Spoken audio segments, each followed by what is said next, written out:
syukur buat pagi ini. Syukur. Terima kasih Bapa. Oh ya Rama ya Rama ya Rama ya Syah. Ya Rama la la la la la la la.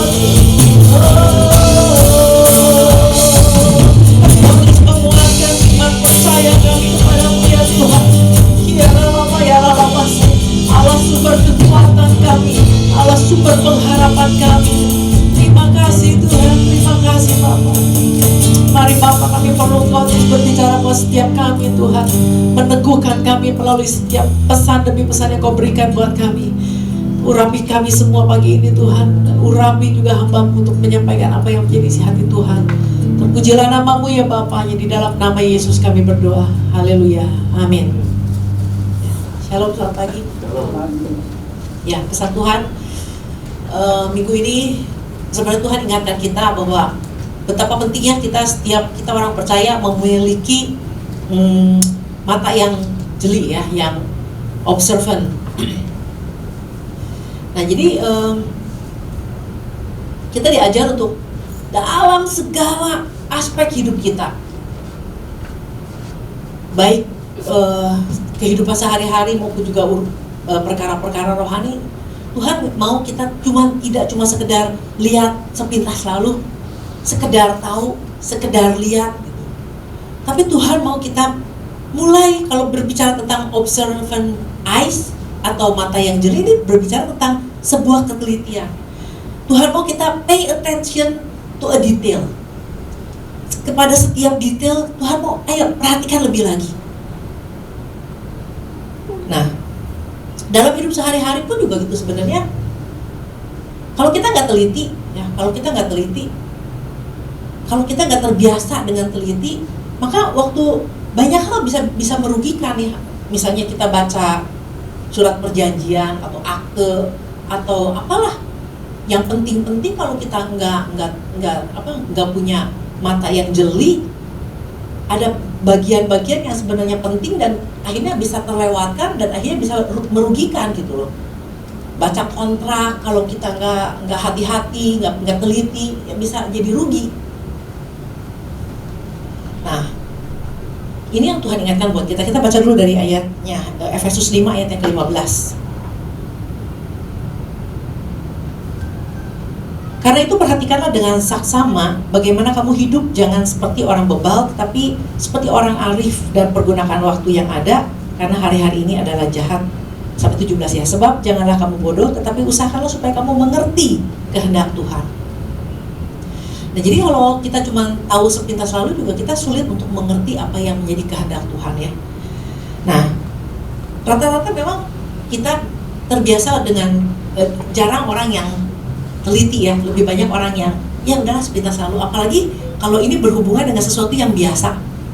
Udah biasa kok, jadi nggak mungkin, kayaknya kita nggak terlalu kasih effort untuk mau lebih teliti lagi. Contohnya gini, beberapa waktu yang lalu saya sempat belanja di sebuah toko ya, lalu saya lupa belanjanya berapa, anggap aja 25.000, lalu saya kasih uang 50.000 dan kembali 25.000, itu kan sesuatu yang biasa gitu.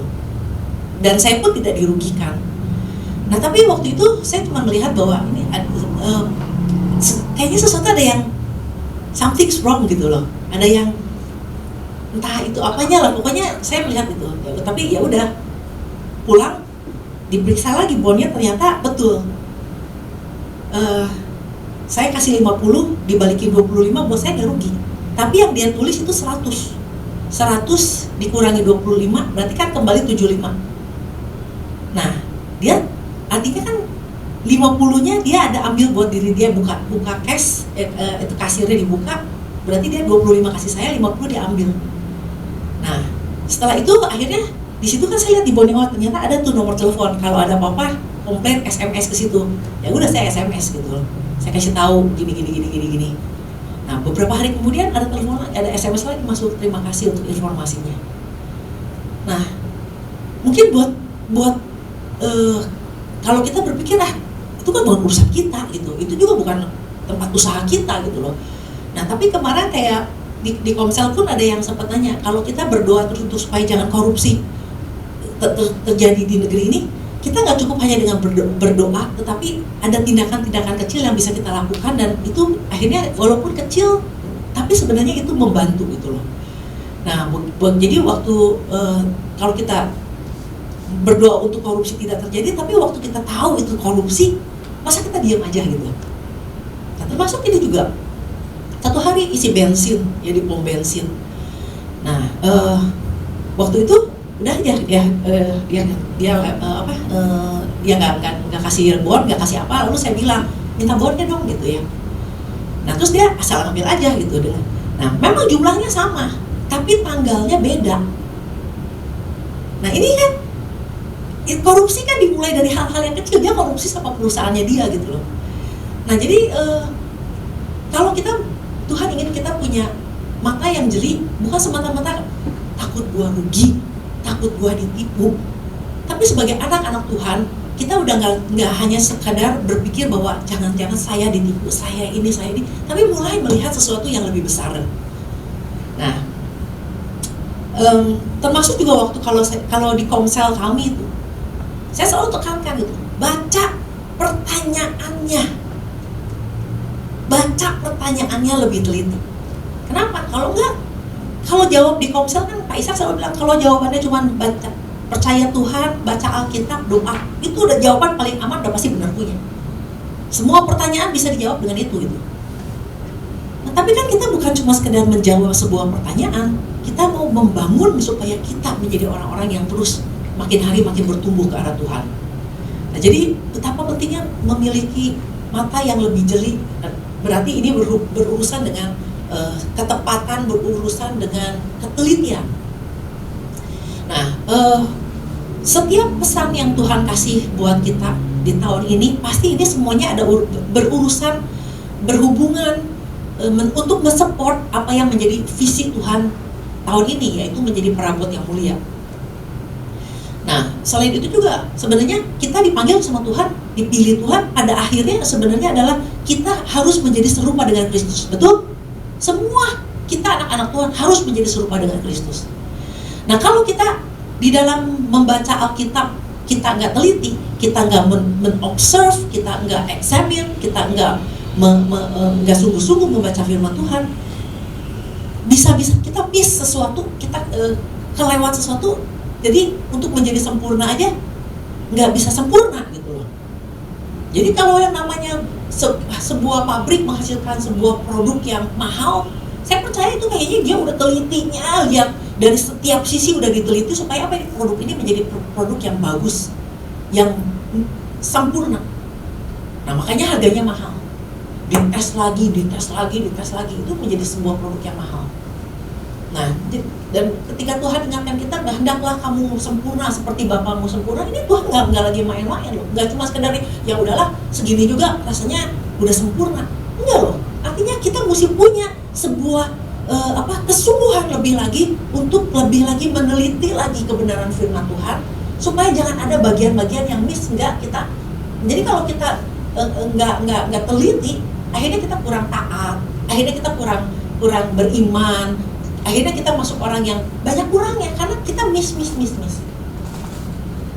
Beberapa waktu yang lalu juga saya sempat bilang sama Stefan, baca firman, rutin baca firman setiap tahun habis.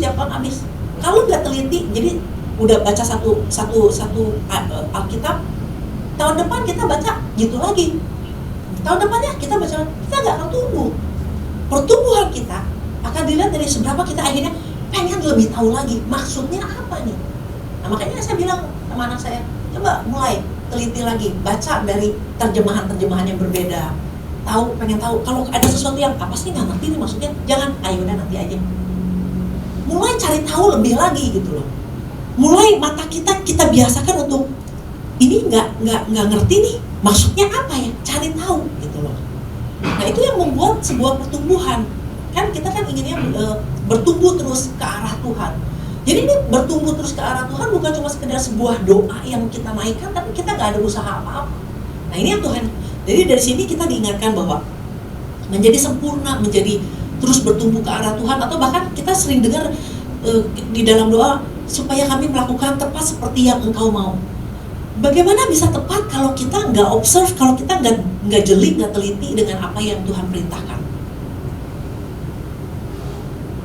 Karena cuman menjadi sebuah kata-kata indah di dalam sebuah doa, menjadi melakukan tepat seperti yang engkau mau, tapi tidak pernah memperhatikan dengan teliti.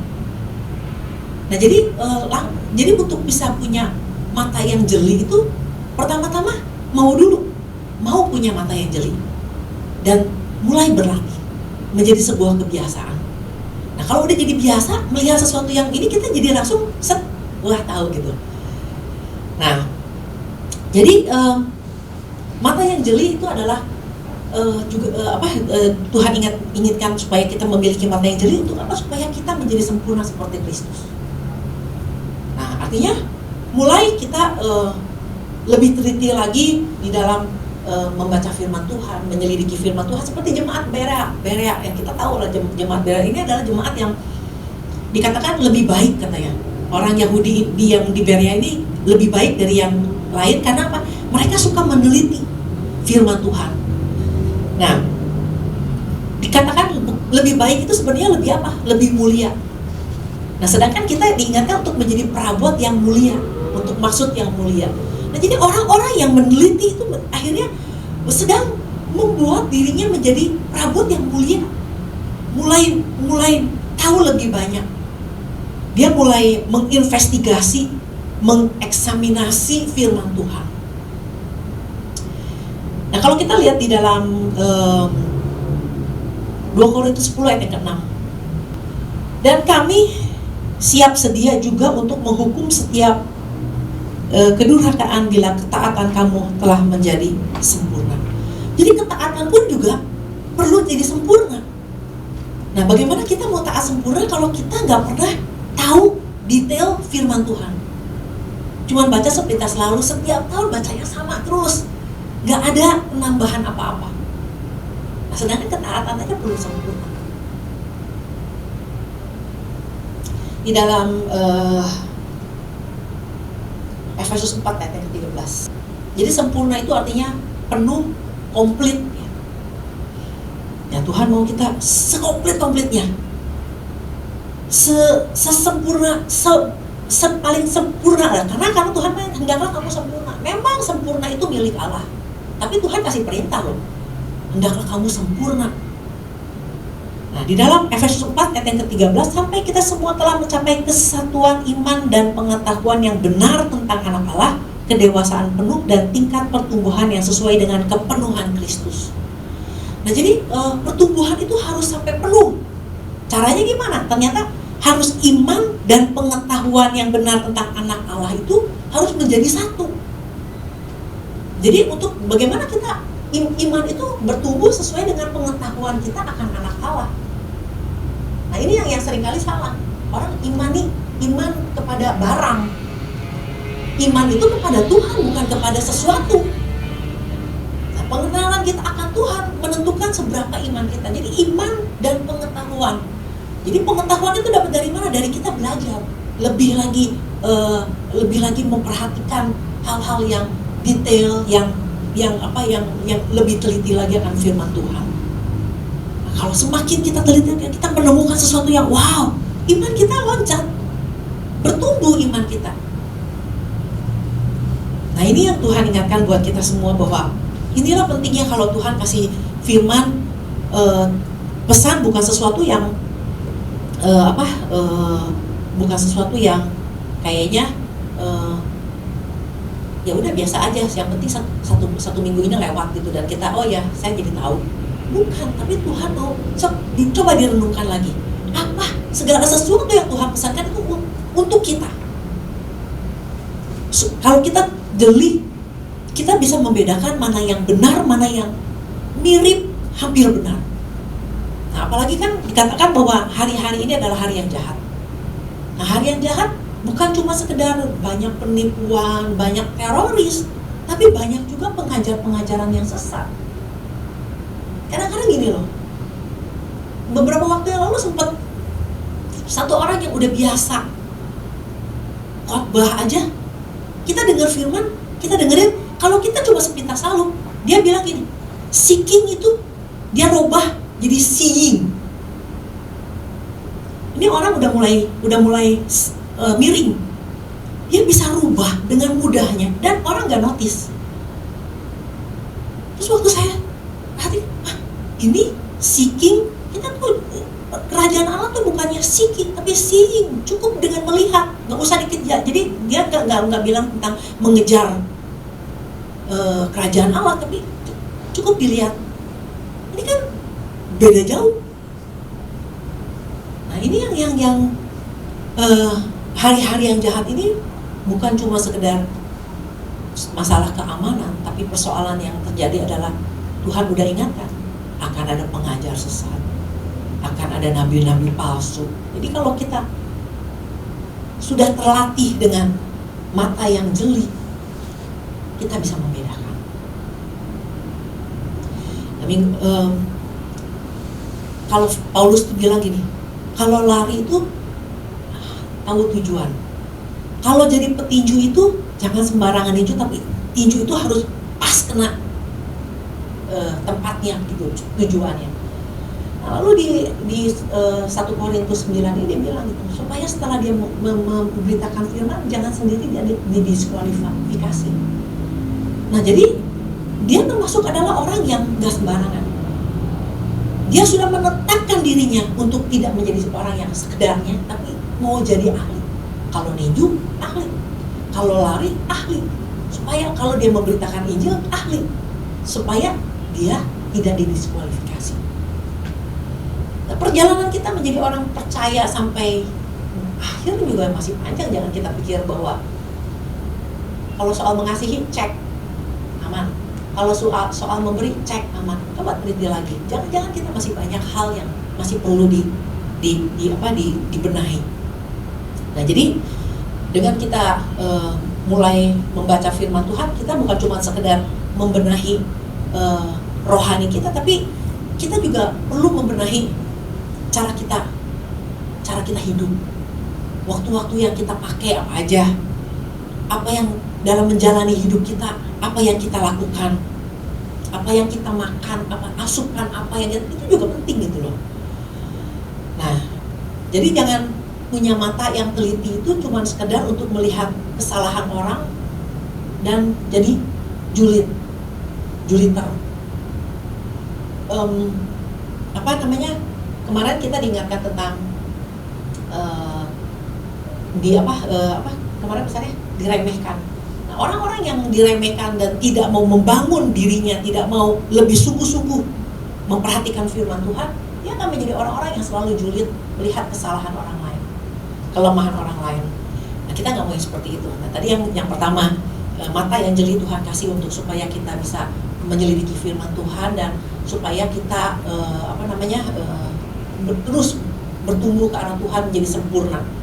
Mata yang jeli juga selain untuk kita tadi melihat ke diri kita juga supaya kita bisa melihat sekeliling kita. Nah ternyata observant eyes ini punya arti quick notice, cepat memperhatikan, ya, cepat memperhatikan. Ini sangat dibutuhkan sebagai anak-anak Tuhan, orang-orang percaya, orang-orang yang dipercayakan Tuhan menjadi wakil Allah di muka bumi ini harus punya yang namanya quick notice. Jadi kita nggak jadi orang yang masa bodoh, nggak jadi orang yang tidak tahu apa-apa, ya. Nah, pendoa syafaat juga nggak bisa tuh yang namanya cuma sekedar doa aja, tapi dia harus punya jadi orang yang punya mata yang jeli, punya memperhatikan dengan cepat gitu loh. Juga jangan jadi orang yang tidak mau tahu apa-apa, tidak mau ambil bagian apa-apa. Nah kalau kita lihat di dalam ada satu kisah di dalam kitab Rut ya, Rut. Kita lihat Rut 2 ayat yang kelima. Lalu kata Boas kepada bujangnya yang mengawasi penyabit-penyabit itu, dari manakah perempuan ini? Jadi Boas tuh melihat ada Rut yang lagi jadi waktu itu musim menuai, Rut lagi itu ikut ada di dalam situ. Nah lalu ayat ke-6, bujangnya yang mengawasi penyabit-penyabit itu menjawab, dia adalah seorang perempuan Moab, dia pulang bersama-sama dengan Naomi dari daerah Moab. tadi ia berkata, izinkan kiranya aku memungut dan mengumpulkan jelai dari antara berkas-berkas jelai ini di belakang penyabit-penyabit. Begitulah ia datang dan terus sibuk dari pagi sampai sekarang, dan seketika itu pun ia tidak berhenti. Ini jadi pelayan ini waktu ditanya sama Boas, siapa sih cewek itu? Tahu.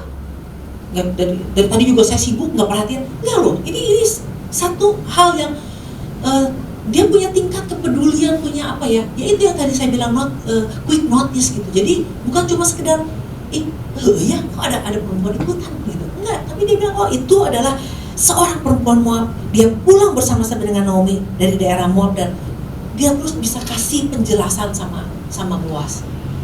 Jadi artinya ini orang cukup peduli, nggak cuma sekedar sibuk sama pekerjaannya, tapi dia melihat banyak hal yang dia bisa lihat. Dia bukan cuma sekedar itu cuma perempuan, tapi dia tahu dia datang bersama Naomi dan dia adalah orang Moab. Ini yang jadi artinya dari sini kita belajar bahwa kita kalau kita berbicara tentang mengasihi Tuhan dan mengasihi sesama, kita nggak sulit untuk mengasihi sama atau mulai melihat sekeliling kita kalau kita nggak punya observant eyes. Kalau mata kita nggak jeli, kita nggak akan. Jadi akhirnya kita nggak tahu apa-apa, nggak mau tahu apa-apa, dan juga nggak peduli dengan apa-apa. Jadi untuk kita menjadi lebih peduli lagi, tentu harus dibutuhkan memiliki mata yang jeli. Nah, kenapa perlu orang-orang yang seperti ini? Ya ini ya kemarin juga di warta Pak Ishak bilang bahwa orang-orang yang seperti ini adalah orang yang Tuhan akan promosikan. Bukan orang yang acuh, orang yang masa bodoh, orang yang sebodoh amat. Nggak mungkin Tuhan mau dipromosiin sama Tuhan. Sama kita kalau punya pegawai juga, waduh ini pegawai benar-benar bisa perhatiin banyak hal. Kita suka dengan orang-orang seperti itu. Nah, jadi ini yang Tuhan ingatkan bahwa kita artinya dengan memiliki mata yang jeli, kita di push Tuhan untuk apa? Untuk kita juga mempush diri kita, mendorong diri kita untuk kita naik level. Di dalam Ibrani dikatakan ini, haruslah kamu lebih teliti lagi memperhatikan apa yang kamu dengar. Lebih teliti itu artinya gini, lebih meningkat, lebih giat, lebih sungguh, more abundantly, more exceedingly, dan greater in greater degree. Jadi punya satu level yang lebih lagi. Nah, inilah yang namanya pertumbuhan di dalam pelayanan, pertumbuhan di dalam rohani, pertumbuhan di dalam kehidupan kita sehari-hari. Kenapa? Kita udah biasa menjadi teliti. Jadi ketelitian itu bukan dapat pesan Tuhan minggu ini, kita hari ini udah jadi orang-orang yang jeli. Enggak. Kejelian itu perlu dilatih, perlu dilakukan terus berulang-ulang menjadi sebuah kebiasaan sampai akhirnya kita jadi mudah untuk membedakan, punya kepekaan yang lebih, punya kepedulian yang lebih, punya hal-hal yang lebih yang Tuhan yang seharusnya kita lakukan. Jadi kalau kita bilang melakukan tepat seperti yang itu yang namanya mendekat, kita terus mau lakukan tepat seperti yang Tuhan mau. Oke, demikian firman Tuhan. Tuhan berkata.